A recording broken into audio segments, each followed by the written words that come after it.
Hi, welcome back to my channel. This is part 2 of my two-part series, which is covering the new way to grow on Instagram, okay? So in part 1, I was quite literally talking to you in the same jumper that I'm wearing right now. I actually think this is a jumper that I wear in like 90% of my videos now. It's become like my content creation jumper.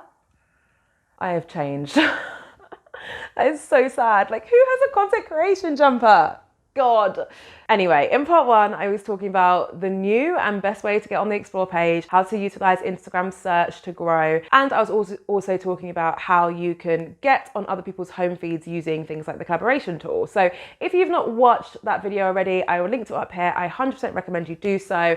But if you have watched it already, thanks. Let's get to part 2. Just before we get going, I just want to remind you that I do have so many free resources in my description. I've got a workbook which will teach you how to double your reach on Instagram. I've got registration links to sign up to free masterclasses, all relevant to content creators and entrepreneurs. So 100% recommend you checking those out. Okay, so let's get started by talking about hashtags and the new way to grow on Instagram by using hashtags. So if you are the same age as me, you might remember, I'm not disclosing what that age is, you might remember a day where people would use random hashtags, like hashtags of like celebrities, like hashtag Halle Berry. And then they'd use these hashtags on content which had nothing to do with Halle Berry. And somehow they would get all this engagement and followers as a result of it. Such a weird time to be alive, you know? That is not the case anymore. In fact, hashtags have gone through quite the journey, especially in recent months. And they've now very much evolved as a tool which is best used for categorizing your content. Okay, so whilst you can still get reach from using a hashtag because people still follow hashtags, and on occasion people check hashtags, but most of the time, if you're getting reach from hashtags, it's because someone follows that hashtag, right? So you'll still get reach that way. But what's becoming more important is that Instagram now use your hashtags to basically categorize and figure out what your content's about. So if you're using hashtags about Halle Berry, I don't know why she's in my mind at the minute.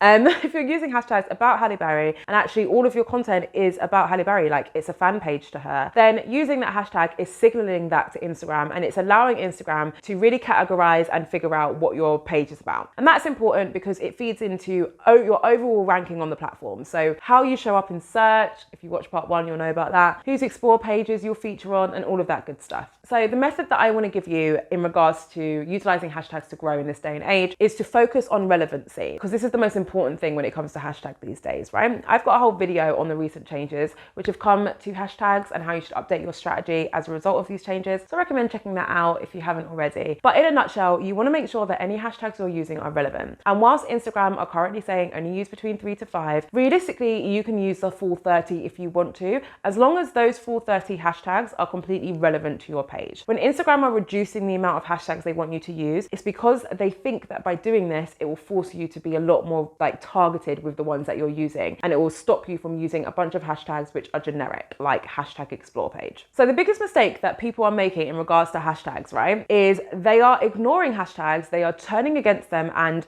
boycotting them because of that one post that you shared a month ago where you used really great hashtags and didn't get any reach. So people are looking at that post and thinking, well, hashtags don't work because I don't get any reach. And that's just not true.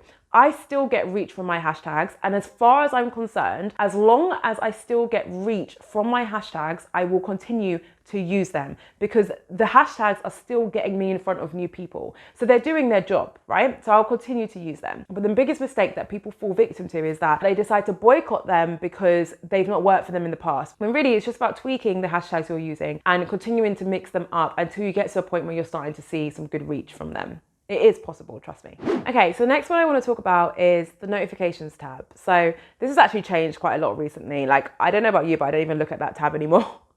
If I want to see my notifications, I just scroll through my posts and look at the comments and stuff, which I don't know, might be a weird way of doing it. But what I'm basically referring to is the section of your Instagram where you can look at your recent notifications with your account. Now, this is an old school tactic. And what it basically involves is engaging with other people's channels and doing it for the sole purpose of that person seeing that you've engaged with their content and then them visiting your page and following you as a result. This is not always super effective, as you've probably guessed. While whilst it definitely does work, and if I'm being honest, it is one of the most effective ways for you to grow from zero. It is going to take a lot of manual labor. It is not easy, but when you have 0 followers, that is one of the most effective ways to start getting in front of other people's accounts, because doing things like getting on the explore page and all of that is going to be tough when you have a really small following, okay? So doing your manual outreach does work in that sense. There is a problem with it though, and this moves me on to the method section in regards to how you should be utilizing this tactic in this day and age. What you should be doing is being targeted with the people you're engaging with. That's really important. So you should not be just engaging with anyone or engaging with big accounts. You want to be focusing on people who are likely to like your content. And how you do this is by finding a channel which is similar to your channel, right? Finding a channel which is similar to yours, has a similar following to yours, and produces similar content. You then want to go on their most recent post. You want to look at who has liked that post, and those are the people you want to engage with. And the reason why you want to do it this way is because the fact that these people have liked one of their recent posts proves that they are engaged followers and they're not dormant. And the fact that they're engaging with this channel, which is so similar to yours, is a really great signal to you that they're possibly going to like your content as well, right? Because they're already liking someone else's content which is similar. So that is my biggest tip for really utilizing that method. But let's move on to the mistake when it comes to this tactic. So the biggest mistake that people fall victim to when it comes to this tactic is they engage with accounts who are too big. There are accounts out there which don't look at their notifications. They don't have their notifications even turned on. I don't have my notifications on, not because I'm a big shot, more because like notifications drive me absolutely up the wall. So I actually don't have notifications turned on for most of my things. They're such a distraction. But anyway, a lot of accounts don't have their notifications turned on and they don't look at their notifications tab. So you spending 20 minutes liking all their photos and leaving these great comments doesn't always result in them even noticing you, unfortunately, especially with those really big accounts, right? So what you need to do is focus on the smaller accounts who are likely to spot that you've engaged with them, because otherwise what you'll find yourself doing is wasting a lot of time and probably burning yourself out a bit. Okay, so I saved the best for last. This is a really exciting one. And this is all about Instagram's new-ish feature, which basically allows Instagram to share content from people who we are not following on our home feeds. I say new-ish because they actually trialed this back in 2018 and people were not happy. People were like, oh, Instagram, what you doing, hun? People were not amused and they were complaining, and therefore it just kind of disappeared and I didn't hear about it again. I'm guessing that was to a test group because I didn't see it at the time. And I did hear about this coming into play probably about 3 or 4 months ago, but I've only just got it on one of my channels now. And I'll put a screenshot so you can see what I'm talking about. But essentially what's happening is Instagram's algorithm is trying to find content from other accounts who you don't follow yet, who the algorithm thinks you will like, and positioning to you on your home feed. Now, when I first saw this, I was like, sorry, I don't follow this person. Why are they on the home feed? I was like annoyed. I was like, I don't want this. I'm not gonna lie to you though. Once I got used to it, I've started to come around. Their recommendations are like legit.